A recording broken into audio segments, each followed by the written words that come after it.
seguindo aí a ordem das apresentações que temos feito no grupo, né? O título desse capítulo é As Sexualidades, a Teoria Queer e a Pesquisa Qualitativa, do autor Joshua Genson.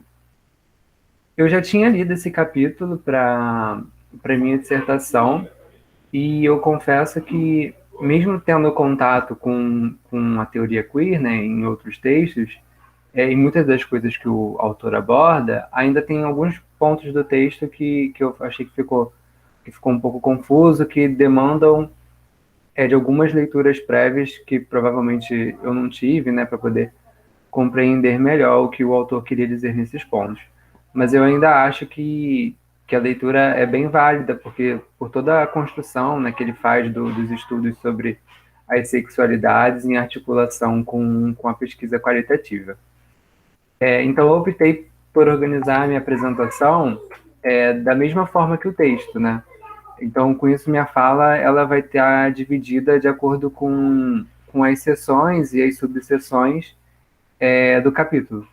Então, se vocês quiserem fazer comentários durante a apresentação, podem ficar à vontade, porque o intuito de trazer essa divisão foi justamente para que a gente consiga conversar seguindo a mesma linha que o autor vai seguindo no texto, e aí fica fácil de se localizar na fala, tá? Então, vamos lá, né? O Ganson, ele vive em Oakland, na Califórnia, com a sua esposa e suas duas filhas. E eu achei importante trazer essa informação porque ela situa o autor sobre qual é a posição, né, sobre de qual posição ele pesquisa com relação ao gênero e sexualidade. Ele possui Bachelor of the Arts em Ciências Políticas na Swarthmore College, possui Master of the Arts em Sociologia na Universidade de Califórnia e também PhD em Sociologia na mesma universidade. Ele é professor de Sociologia na Universidade de São Francisco, né, para onde ele se mudou em 2002, após ter atuado 9 anos como professor na Universidade de Yale. E a sua pesquisa e ensino se concentram na sociologia da cultura, com ênfase na cultura comercial ocidental contemporânea e na mídia de massa, nos movimentos sociais, especialmente sobre aspectos culturais dos movimentos contemporâneos, na metodologia e técnicas de observação participante, particularmente conforme aplicados em ambientes humanos, e na história, teoria e sociologia da sexualidade. Ele tem alguns livros publicados, né, inclusive livros que premiados, como, por exemplo, um deles recebeu a premiação Stonewall Book Award, que faz parte de um conjunto de prêmios literários que reconhecem anualmente um mérito das obras que são relacionadas à experiência LGBT+, né, em livros publicados nos Estados Unidos. E, além disso, ele também tem, né, muitos artigos, então eu resolvi deixar aqui no próximo slide, para quem quiser conferir com calma depois, que é um arquivo que tem disponível no site da universidade, em que ele atua com todo esse histórico, né, dos livros, dos artigos, das premiações e tudo mais. Aí fica presente aqui no slide, quando a gente mandar o slide lá no grupo, tá bom? Então, agora a gente vai para o texto. O autor, ele inicia o texto relatando a dificuldade, né, que os pesquisadores e as pesquisadoras tinham no início do século para encontrar pessoas que se reconhecessem como homossexuais, uma vez que a homossexualidade era um estigma social e que provocava árduas punições, né, naqueles e naquelas que assim se identificavam. E aí eu até coloquei, né, dei um destaque ali no Era, né, porque eu trouxe o Era com muitas ressalvas, porque assim como o autor pontua, né, nós ainda vivenciamos uma força de estigma e de sigilo, né, que busca reprimir aqueles e aquelas cujas sexualidades e gênero desviam das normas estabelecidas pela sociedade. E aí a forma como esse cenário se modifica, né, se dá com a luta pelos direitos promovida pelos movimentos gays, movimentos lésbicos, e apesar de não ter, nesse momento do texto, né, eu aqui acrescento os movimentos feministas, que possibilitam que os pesquisadores e as pesquisadoras encontrem homossexuais que vivam as suas vidas abertamente. Então, nesse sentido, percebe-se um entrelaçamento da história da pesquisa social com a política dos movimentos sociais, uma vez que esses movimentos, né, além de possibilitarem que essas pessoas possam narrar as suas histórias, agora que elas vivem as suas vidas abertamente, também mantêm cautela quanto às formas pelas quais a ciência estava sendo empregada com essas pessoas. E aí, né, emergem-se novas formas de pesquisa que acabam, né, se alinhando mais com as estratégias das pesquisas qualitativas, porque essas, né, parecem, naquele momento, objetivar menos as pessoas e se preocuparem mais com a criação de significado cultural, né, de significado político, e também com dar mais espaço às vozes e às experiências que até então estavam sendo suprimidas. Então, diante desse novo contexto, esses novos sujeitos sexuais, né? E aí eu trago com aspas, né? Porque eu não diria novos, mas sim visibilizados, né? Ou reconhecidos neste momento, eles passam a ser representados e tanto no contexto da política, né? Considerando aí a questão dos movimentos sociais, quanto no meio acadêmico, devido às pesquisas que inclusive se alinham a esse período político, né? Só que, assim, né, com o surgimento das novas metodologias de pesquisa e também novas correntes teóricas, como é o caso da teoria queer, né, com toda a sua carga aí de política pós-identitária, que ele vai abordar mais à frente, com mais detalhes, os pesquisadores e as pesquisadoras passam a encontrar novas dificuldades para pesquisar, né, pessoas gays e lésbicas, porque acaba criando uma certa crítica à forma como essas pessoas eram estudadas, né, como pessoas que precisavam ser descobertas, né, pessoas que precisavam ser documentadas, né, caracterizadas por uma identidade única, que nesse caso seria a identidade gay e a identidade lésbica. E essas identidades únicas, né, que acabam excluindo, né, as suas subjetividades e as suas particularidades. Então, nesse cenário, passa a se dar uma maior atenção às múltiplas formas de se viver, desconstruindo uma ideia de identidade única, né, que se alinha muito com, por exemplo, com a questão dos estudos culturais que a Tamires trouxe na apresentação da semana passada. E aí o autor, né, pontua que em paralelo a essas mudanças de cenário, nós temos uma mudança semelhante na natureza e no significado da pesquisa qualitativa, trazendo aí um caráter de mutabilidade, né, aquilo que é mutável. E é justamente na ligação existente entre esses cenários, né, e no aprofundamento de alguns tópicos, como, por exemplo, a passagem entre um estado de confiança, né, na existência de sujeitos sexuais, os quais precisariam apenas ser descobertos e documentados, para uma desconfiança de que essas pessoas não existem justamente para serem estudados, que o autor trabalha ao longo do texto, trazendo algumas provocações, como, né, para os pesquisadores, qual o verdadeiro sentido de incluir em seu estudo pessoas que se dizem lésbicas, gays, bissexuais ou transgêneros?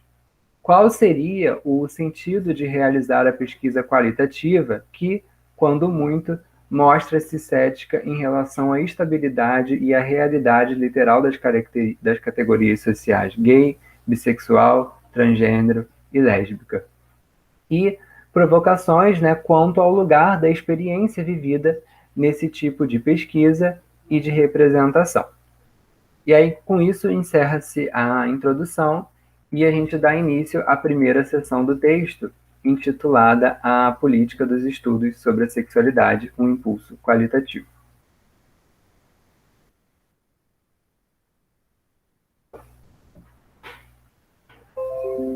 Sempre que quando eu terminar uma sessão, como eu não estou vendo vocês, aí eu vou dar uma olhada só para ver se vocês escreveram alguma coisa no chat, né?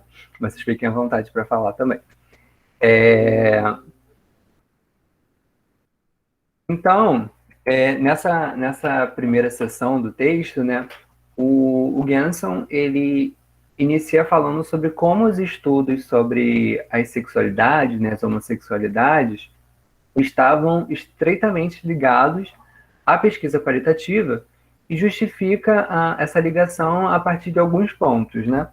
Primeiro, ele traz a questão das ciências positivistas, né, e que não estariam de acordo com o interesse daqueles e daquelas que se autodefiniam como homossexuais, né, porque eles eram tratados como uma patologia, eles eram estigmatizados, né, procurava-se aí qual é a causa das suas sexualidades e, consequentemente, procurava-se uma cura para isso. E aí, né, então isso não era algo que se alinhava aos homossexuais, né, aos interesses deles. Então essa perspectiva, consequentemente, dava uma vantagem à pesquisa qualitativa, que, por sua vez, tinha como foco a criação de significado e as experiências da vida cotidiana, né, se encaixando de uma melhor maneira nas metas de visibilidade, de reconhecimento, né, e na própria autodeterminação dos movimentos sociais. Além disso, né, o autor pontua que, conforme os estudos sobre lésbicas e gays foram responsáveis por seus próprios avanços teóricos, como é o caso da teoria queer, esses estudos se concentram em questões interpretativas que, por consequência, se adaptam melhor à pesquisa qualitativa. E, em paralelo a essa questão, né, do alinhamento com a pesquisa qualitativa, o autor traz aí que a pesquisa qualitativa acaba passando por altos e baixos que afetam tanto os estudos sobre as sexualidades quanto é afetada por estes. O autor ele traz 5 momentos, se não me engano, fundamentais da história da pesquisa qualitativa, nos quais, né, os estudos das sexualidades assumem o seu lugar. Porém, aqui eu listei 7 momentos, porque lá na introdução do livro, eu não sei se alguém chegou a conseguir ler, a gente tem esses mesmos autores que o Joshua traz, né, o Denzin e a Lincoln, fazendo uma divisão, que na verdade é mais uma extensão desses 5 momentos, né, acrescentando-se aí 2 momentos posteriores ali após o pós-moderno. Então, assim, quem estiver acompanhando o texto, se lembrar do texto, né? Aqui a gente vai ter 2 momentos a mais do que o que vai estar lá no texto. Então, o primeiro momento é o tradicional de 1900 a 1950, em que era um momento associado, de fato, ao paradigma positivismo, né? A paradigma positivista ali, com a questão do positivismo. Depois vem o momento ali, o modernista, e também o de gêneros, estilos obscuros, de 1970 a 1086, em que ambos eram ligados já aos argumentos pós-positivistas, né? E aí é nesse momento que adota-se uma variedade aí de novas perspectivas qualitativas, como o estruturalismo, os estudos culturais, né, o feminismo, e, em particular, né, essa fase dos gêneros obscuros, as humanidades acabam se tornando um recurso central para a teoria crítica, né, e dá origem à etapa seguinte, que é a crise da representação, de 86 e 90, porque é justamente nesse ponto que os pesquisadores, nesse momento, né, que os pesquisadores e as pesquisadoras lutam, né, para encontrar maneiras de se situarem, né, nas pesquisas, né, e de colocar seus sujeitos em textos reflexivos. E aí, depois de 90 a 95, a gente tem o período pós-moderno, que é quando vem a virada narrativa, que começa as pesquisas com narrativas de história, né, a questão das novas composições de etnografias. Depois, a investigação pós-experimental, de 95 a 2000, e o futuro, né, que é a nossa atualidade, de 2000 para frente, mas provavelmente talvez se faria até uma nova divisão com outro momento, dividindo-se aí os anos, né?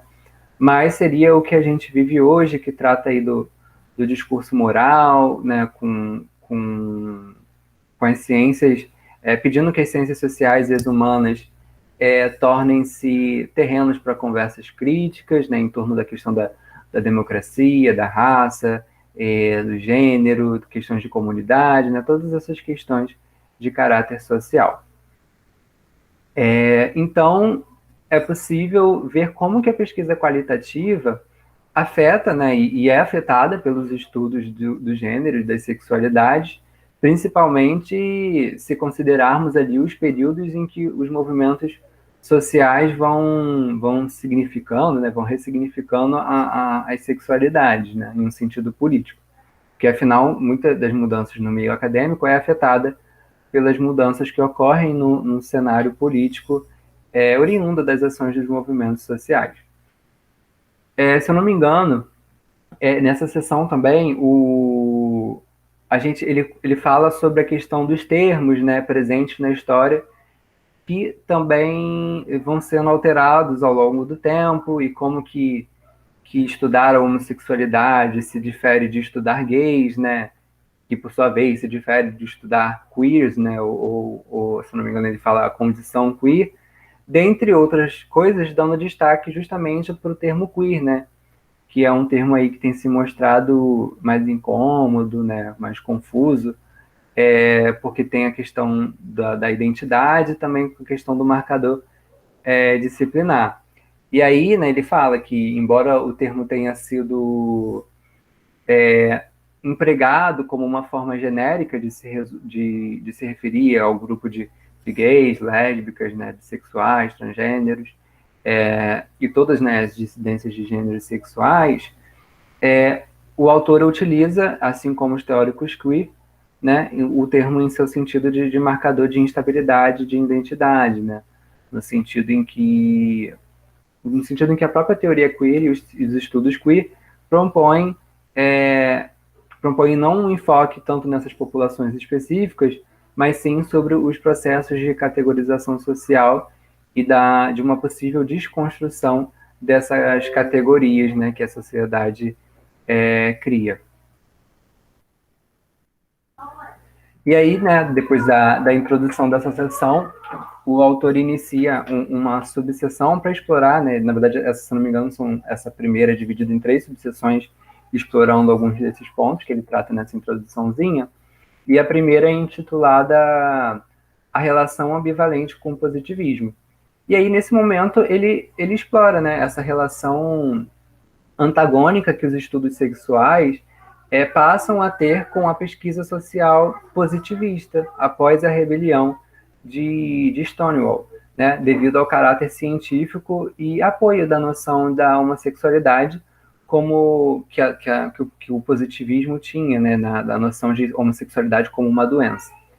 Eu não sei se todo mundo conhece, mas a rebelião de Stonewall foi uma série de manifestações, né, de membros da comunidade LGBT+, contra uma invasão da polícia de Nova York que aconteceu no bar Stonewall, né, Stonewall Inn.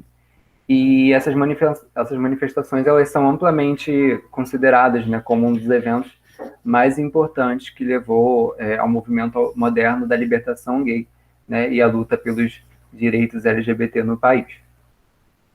E isso mostra até como que, de fato, né, a pesquisa vai se atrelando muito, né, vai se articulando muito com um contexto político.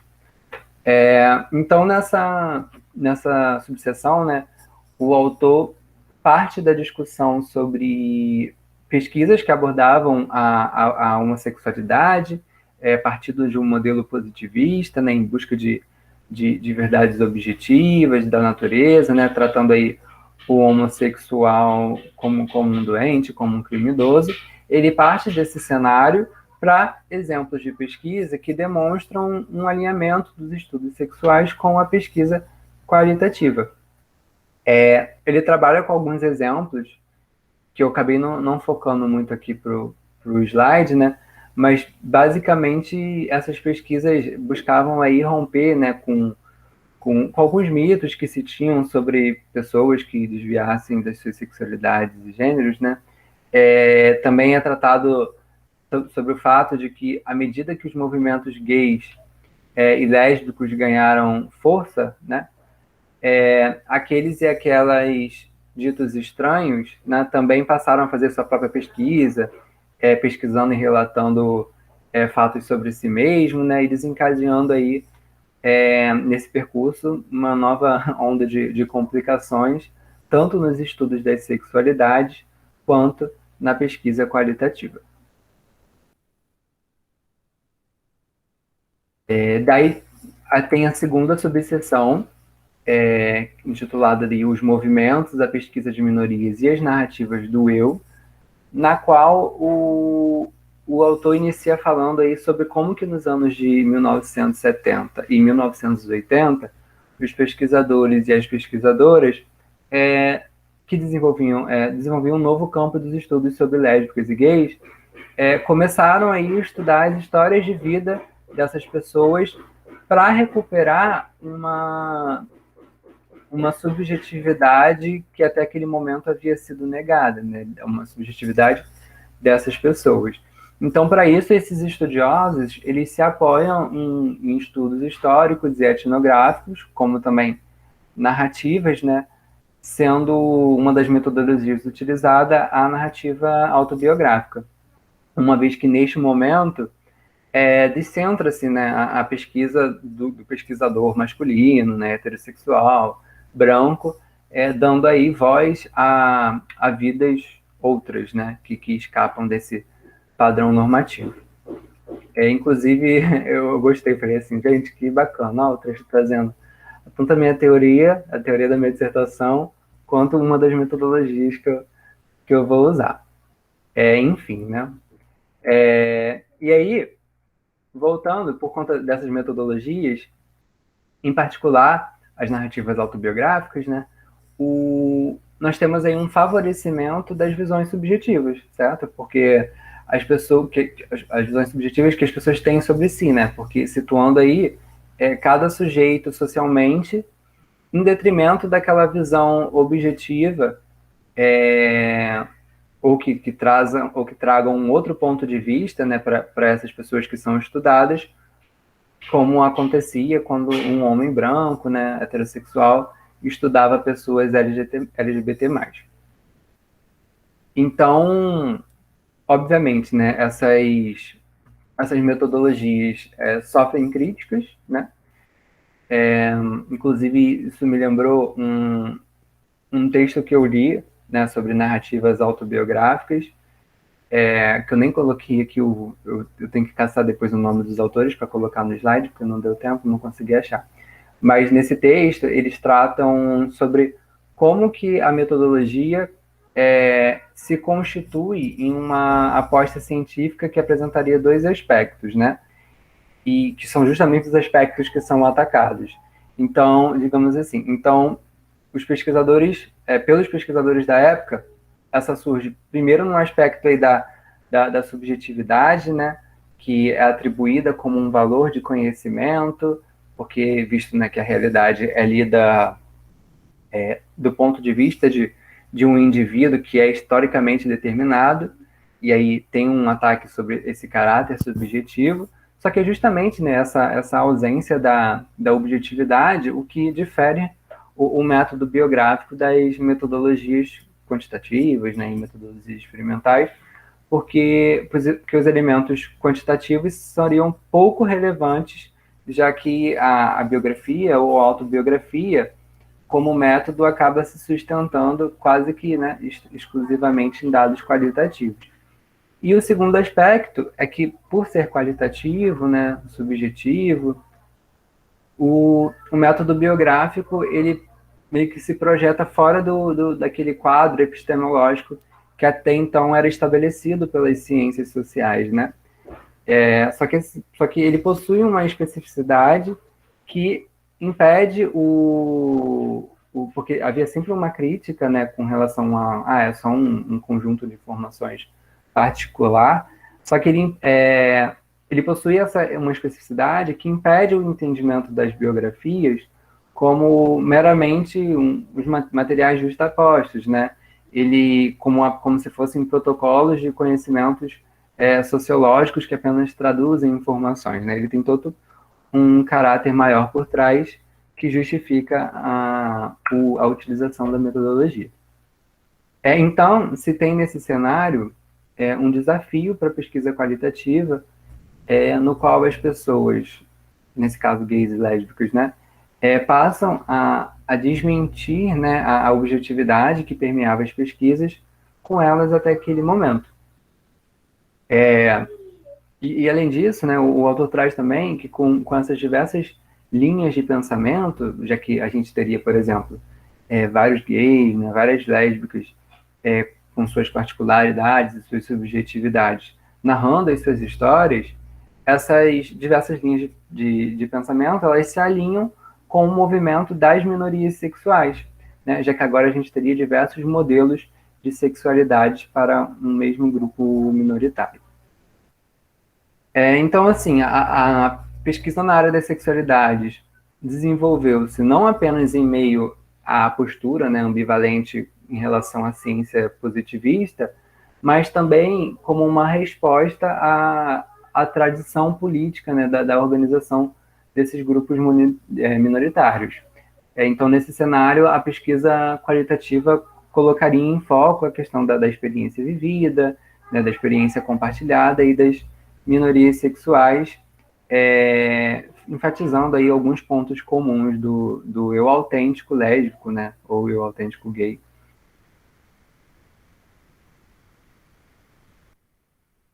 E aí temos a última subseção dessa primeira sessão, que é intitulada A Virada Construcionista, na qual o autor explora o que ele comenta, né, lá na introdução, sobre como essas novas abordagens diversas, elas abrem caminhos para novos desafios. E aí ele retoma um pouco da discussão, da formação, né, digamos assim, das minorias sexuais. Além disso, ele também trata, nessa subseção, né, sobre como a tradição positivista dos estudos sobre a sexualidade foi sendo ofuscada, né, por uma estratégia que rejeita a noção de que os instrumentos e as suposições da ciência natural eram apropriados para os estudos das sexualidades, trazendo aí uma posição conflitiva, né, da ordem social da sexualidade com a ordem natural que era vigente nas pesquisas positivistas. Então, aqui agora eu optei por focar mais nessa última parte, né, dessa oposição entre a ordem natural e a ordem social, porque, querendo ou não, os outros tópicos eles já foram pincelados nas sessões anteriores, nas subseções. Então, segundo o autor, atrelado a uma revolta contra a pesquisa social positivista, os estudos sobre a sexualidade começaram a afirmar-se a partir da década de 1970, nessa perspectiva desnaturalizante, né? A sexualidade não era um fenômeno estável da natureza, né, a ser estudado, mas sim um conjunto de significados que eram atribuídos a corpos, né, e desejos por indivíduos, por grupos e sociedades. Então, nesse momento, começa-se a entender a sexualidade como uma construção social e histórica.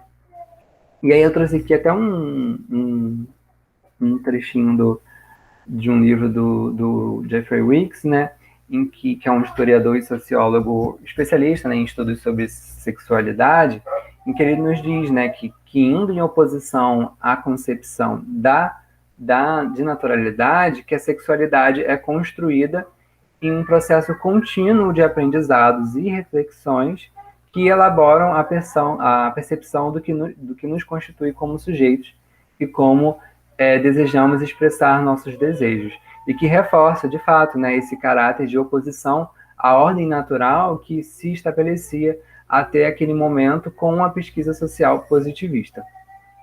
Então, dessa forma, o foco, né, deslocava-se da pesquisa sobre os homossexuais, né, como uma curiosidade, como uma entidade universal, em direção ao homossexual, né, e mais tarde ao heterossexual, como uma categoria e uma identidade social que deveria ser aí por si só analisada.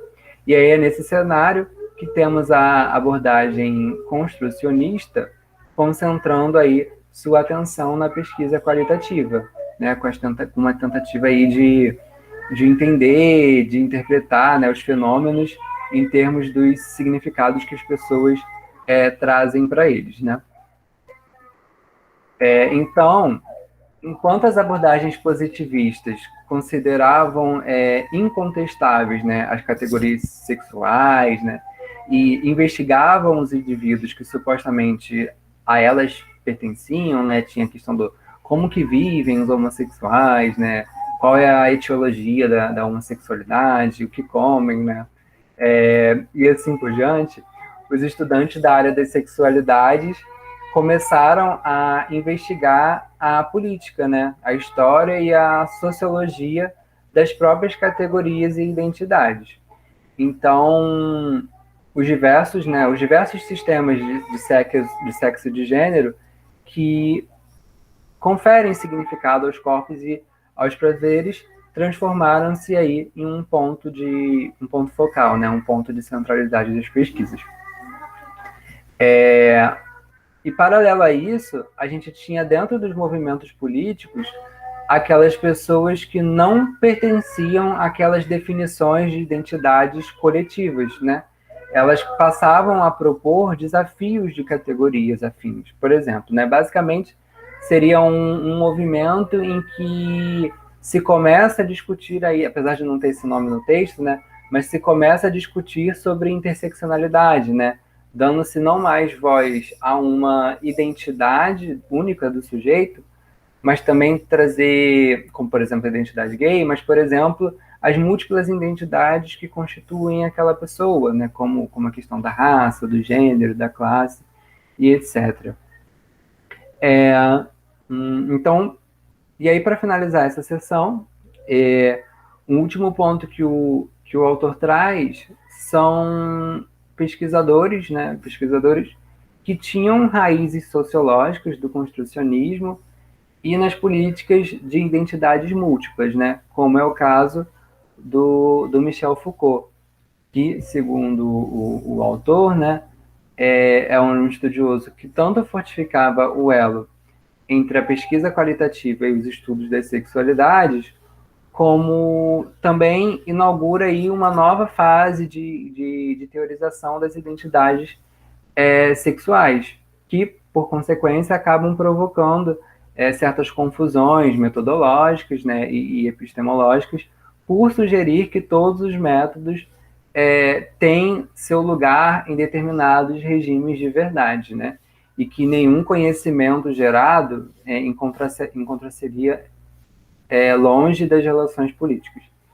E aí, com o intuito justamente de escapar, né, dessas relações políticas e pensar em epistemologias e metodologias outras, né, que possibilitem esse escapamento, que emergem-se os estudos queer e a teoria queer. E aí a gente entra para a segunda sessão do texto.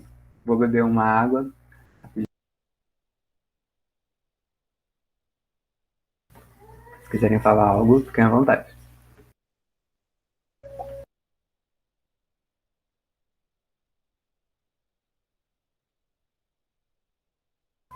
Aqui em casa tá com criança chorando, tá com obra, tá sendo ator isso aqui.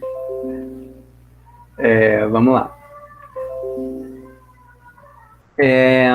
O título dessa segunda sessão, né, que quando ele começa a entrar propriamente dito na questões da teoria queer, é a teoria queer e a crítica da identidade.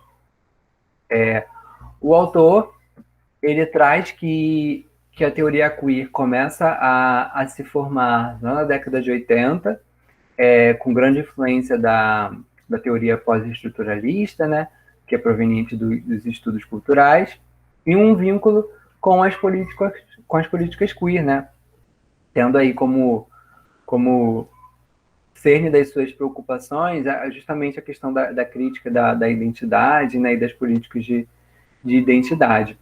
Então, com isso, muda-se os focos das investigações, das pesquisas sobre sexualidades, como também aí ocorre uma transformação das pesquisas qualitativas associadas a esses estudos. Na verdade, as discussões sobre o queer emergem justamente, né, em um cenário dos movimentos sociais, sobretudo com o movimento pelos direitos civis, né, nos Estados Unidos, o movimento feminista e o movimento homossexual, em que feministas negras começam a criticar o caráter branco, né, de classe média e ocidental do feminismo anterior, e o movimento homossexual, né, e também feminista, passam a ser questionados por aqueles que viriam aí a ser entendidos como queer, né? Então, essas mudanças afetaram o campo acadêmico, né? E uma primeira mudança que ocorreu no sentido das pesquisas foi a ampliação do território de análise, porque passa-se a dar atenção é, ao binário homossexual e heterossexual, né? Deslocando aí aquele objetivo de explicar o homossexual para questões relativas ao funcionamento desse binário, né? Então, deixa-se de se preocupar exclusivamente com a homossexualidade, mas passa-se a ter foco na heterossexualidade como um princípio, né, organizador político e social. Então, né, deixa-se de pensar em uma política de interesse das minorias para uma política de conhecimento e da diferença, né? Basicamente, a teoria queer nos faz refletir e questionar sobre as normas vigentes na sociedade, tentando desconstruir e tecer críticas sobre a cis heteronormatividade que nos circunda. Além disso, a teoria queer possibilita a pesquisa para além daquelas pessoas que eram pesquisadas anteriormente, que seriam os gays e as lésbicas, né? Passa-se a dar destaque para quaisquer sexualidades e gêneros dissidentes, né? E hoje em dia, a gente pode dizer que para qualquer forma de vida dissidente, porque seja no campo das sexualidades e de gênero, como qualquer outro, porque o intuito é romper com a normatividade e refletir sobre os processos normativos, seja eles quais forem, né? Não só na ordem das questões de sexualidade e gênero. E aí, com isso, né, a gente vai a primeira e única subseção dessa parte, que é intitulada Discurso, Linguagem e Identidade. Nessa subseção, o Genson, ele trata sobre como os instrumentos de análise do discurso se tornam fundamentais para os teóricos e para as teóricas queer, né? Uma vez que a teoria queer compreende os estudos da sexualidade como um estudo daqueles conhecimentos, né, de linguagem, de discursos e práticas sociais que organizam a sociedade como um todo, né, que sexualiza corpos, né, as identidades e tudo mais. Então, eu confesso que essa foi a parte, né, daqui para frente que eu achei que tinha alguns pontos que foram mais densos, né, deixaram a leitura mais densa, mas a gente vai tentando aí e seguindo, e qualquer coisa vocês podem complementar. O autor traz a Patrícia para ilustrar como, para os teóricos queer, o gênero, né, ou a mesma sexualidade, não é uma realidade literal e nem mesmo socialmente construída, mas sim uma realidade literária. Essa ideia de ser uma realidade literária, eu não li, eu não tenho leitura da Patrícia, mas eu imagino que é porque, para os teóricos queer, toda realidade seria uma ficção, né? Toda identidade é uma ficção.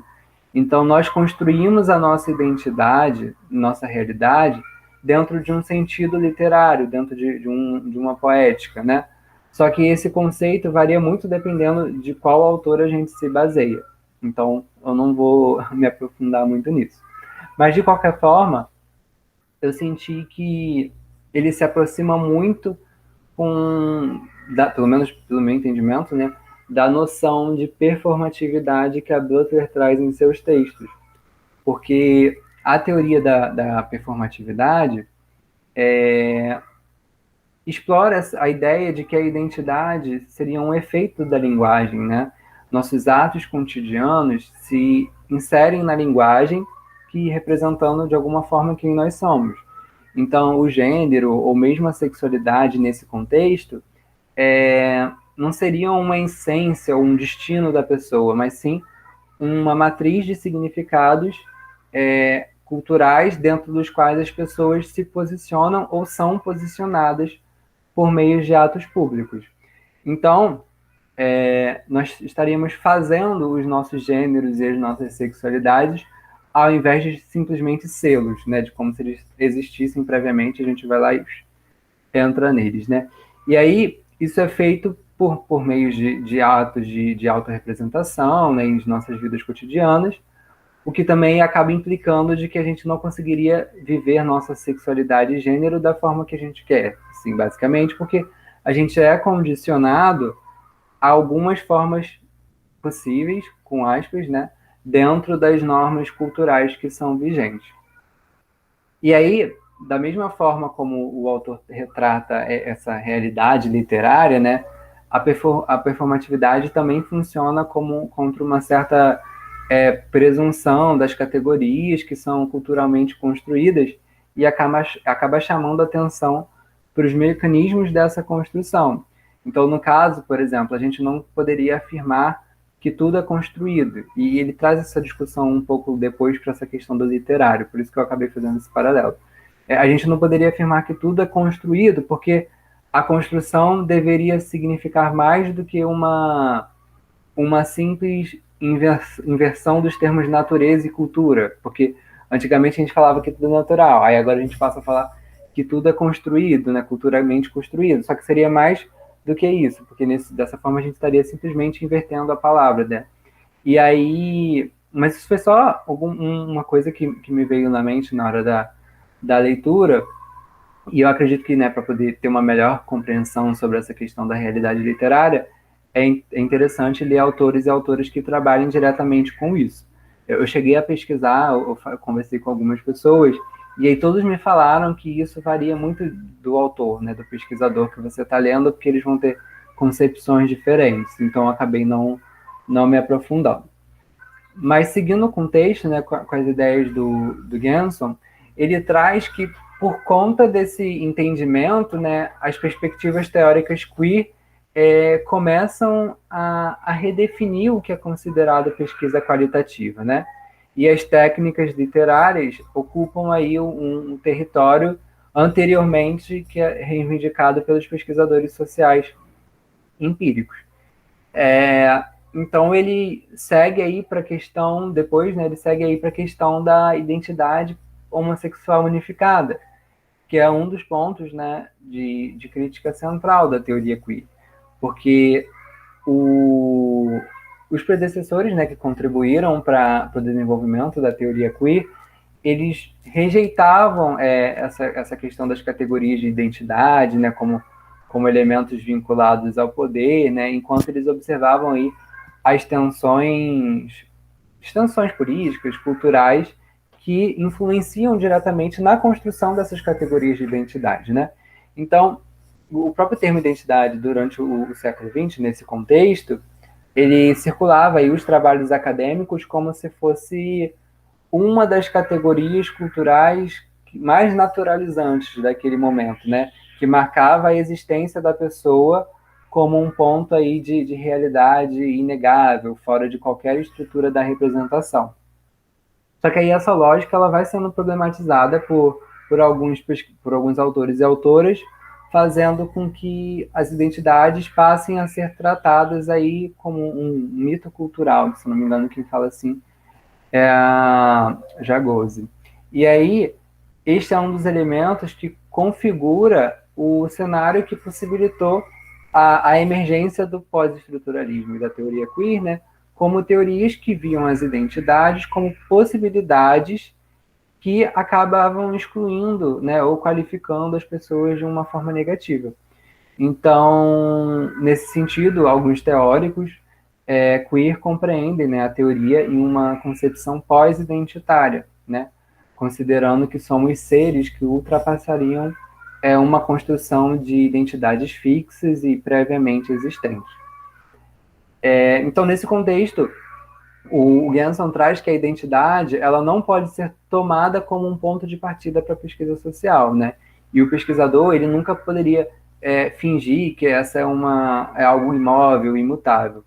Então, na verdade, né, de acordo com a crítica queer, né, pós-estruturalista, o sujeito ele não precede o seu reconhecimento enquanto sujeito, mas ele é criado através de processos discursivos e de uma repetição contínua, que é o que a Butler chama de performances, né, do gênero e da sexualidade, no qual a condição, né, discursiva de reconhecimento na sociedade precede e acaba condicionando a formação das pessoas, fazendo com que muitas vezes, por exemplo, as pessoas reiterem padrões normativos, mesmo essas sendo desviantes das normas de gênero e sexual, né?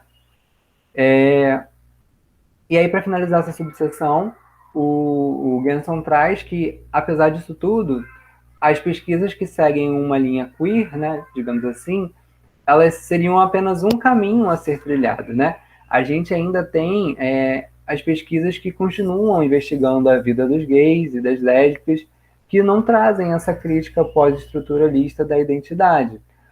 O que o autor pontua como uma luta importante e contínua sobre como pode e deveria ser, né, a investigação qualitativa na área da sexualidade. E além disso, né, uma perspectiva queer traz também algumas dificuldades epistemológicas e metodológicas para a pesquisa, né? E aí ele até levanta alguns questionamentos no final dessa subseção, que são esses, né? Se as identidades de gay e de lésbica são provisórias, produzidas discursivamente, instáveis, performativas e decididamente parciais, né, se aparecem eternamente entre aspas, como que o indivíduo pode passar a estudar a sexualidade e as populações identificadas sexualmente? Mesmo ao tomar o discurso normativo como objeto de análise, como o indivíduo consegue estudar seu funcionamento quando, por definição, esse indivíduo não está do lado de fora desse discurso, né? Em que bases um pesquisador, né, uma pesquisadora ou um autor ou autora ela, um sujeito criado exclusivamente e ele disponível para a desconstrução textual, empreende uma crítica de sexualidade construída em termos normativos. O que resta ao pesquisador fazer? E aí ele deixa, né, ele termina essa sessão com esses questionamentos que de fato são alguns desdobramentos que levam a pessoa a se questionar enquanto pesquisador dentro desse campo teórico.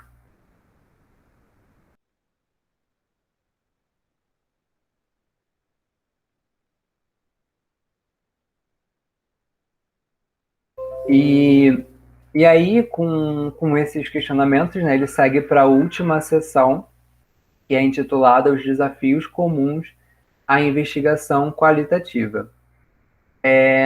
Nessa última sessão, ele retoma as pesquisas e teorias que ele percorreu ao longo do texto, né, como os estudos sobre minorias gays e lésbicas, a pesquisa construcionista, né, sobre sexualidades, a teoria queer, e ele reforça a ideia de que essas coexistem estruturadas de formas distintas e com implicações específicas para o tipo de pesquisa que pode, né, e que deve ser executada partindo dos seus pressupostos. Então, com isso, né, acabam emergindo alguns desafios teóricos para os pesquisadores e as pesquisadoras. que ele vai trabalhar ao longo das próximas subseções, né? A primeira subseção dessa parte, intitulada O Verdadeiro Desafio da Inclusão Queer na Pesquisa Qualitativa, pontua que o campo dos estudos sobre sexualidade, né, nessa perspectiva queer, ele não deve se limitar a apenas incluir as pessoas gays e lésbicas, né, nas áreas da pesquisa que as tornavam invisíveis. É preciso questionar, justamente, como ele falou anteriormente, né, o próprio binário heterossexual, homossexual, como um esquema que é rígido, né, que é restrito e jamais abarcou aí toda a variedade de expressões, né, afetivas e sexuais humanas. E se somos capazes, né, porque eu lembro, num texto da Louro, se não me engano, ela apontou isso, né, que se somos capazes de perceber que as pessoas cada vez mais cabem, né, em binários, como homem, mulher, masculino, feminino, próprio binário hétero-homo, é porque a gente começa a compreender como as pessoas podem transitar entre esses polos, né, ou até mesmo situarem-se entre eles. Então, a inclusão dessas pessoas, né, de determinadas pessoas específicas, nunca seria suficiente, porque a gente sempre estaria deixando de fora outras formas de vida dissidentes que escapam do nosso conhecimento, né? Então, o Ganson, ele até traz exemplos de pesquisa, né, que ao invés de olhar para os sujeitos dissidentes, passam aí a se centrar em como romper e desconstruir os processos cis-heteronormativos. Inclusive, veio aqui na mente, fazendo um jabá para ganhar meio ponto da Aguinaldo, para aqueles e aquelas que desejarem saber mais sobre isso, mais relacionando essa discussão com a matemática, né? Recomendo aí uma leitura futura, que é a do livro que o nosso grupo de pesquisa tá para publicar pela ISBEM. Depois vou cobrar meus meio ponto, Aguinaldo. E aí, continuando com o texto, o autor segue com a subseção A Desconstrução dos Sujeitos Unificados. Tratando justamente nessa subseção, ele trata justamente da questão da identidade única, fixa, né? Que representa todos os sujeitos e que por ela seriam representados. Aqui ele traz, inclusive, uma estratégia para levar em conta, né, essa complexidade das identidades, que seria trabalhar baseando-se na tradição aí de transformar a própria identidade em um foco de pesquisa, né? Tentando integrar ao mesmo tempo aí a instabilidade, né? A multiplicidade das identidades dentro do programa e dentro da análise de pesquisa, né? Ele propõe isso aí como uma estratégia para poder romper com essa questão da identidade única. Isso até me lembrou, né, que esses tipos de pesquisa, eles buscam, de fato, descentralizar a ideia da ideia de identidade única, como também da questão das noções de cultura, de comunidade, dentro daquela concepção que a Tamires trouxe na apresentação passada dos estudos culturais.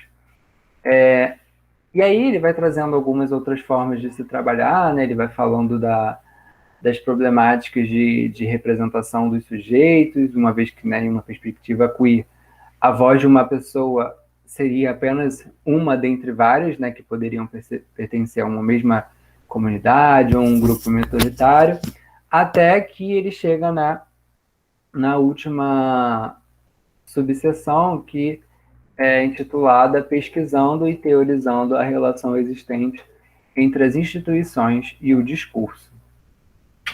Nesse momento, o autor trata sobre qual que seria o maior desafio dos estudos sobre sexualidade, né?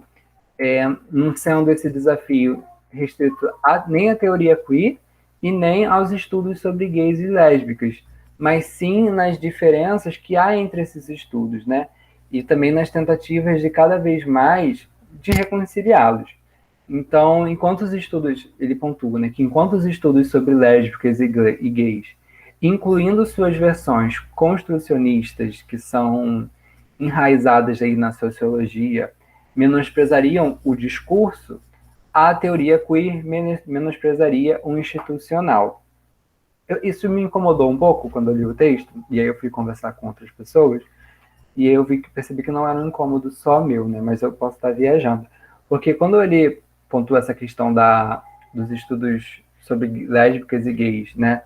Incluindo as suas versões construcionistas enraizadas na sociologia, eu, eu fiquei um pouco assim, porque querendo ou não, o discurso ele tem sido representado como um processo de construção social, né? Tendo em vista que o significado, né? O dar significado a algo, é situado em circunstâncias socio-históricas, né?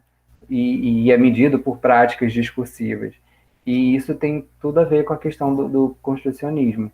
Mas, como eu não tenho tanta leitura sobre, apesar de eu ter perguntado a outras pessoas que têm mais leitura sobre e elas também falaram isso, eu não me aprofundei muito nessa discussão. E, e além disso, né, ele diz que essa questão do menosprezar, né, faz com que a própria relação entre o institucional e o discursivo seja subteorizada, né? Quando, na verdade, essa tensão poderia e deveria ser, por si mesma, um recurso para novas e importantes direções na pesquisa qualitativa, né? E ele já aponta, né, ele já explora isso como um caminho para pesquisas futuras. E aí encerra o texto, porque ele de fato já finaliza dando essa margem para pesquisas futuras sobre o que poderia ser explorado, e ele se centra muito nessa questão dessa tensão, né, entre os dois tipos de estudo. Então, muito obrigado, fiquei no tempo ok. E agora é com vocês, podem falar o que vocês acharam do texto, se teve algum ponto que eu não falei que chamou a atenção de vocês, fiquem à vontade.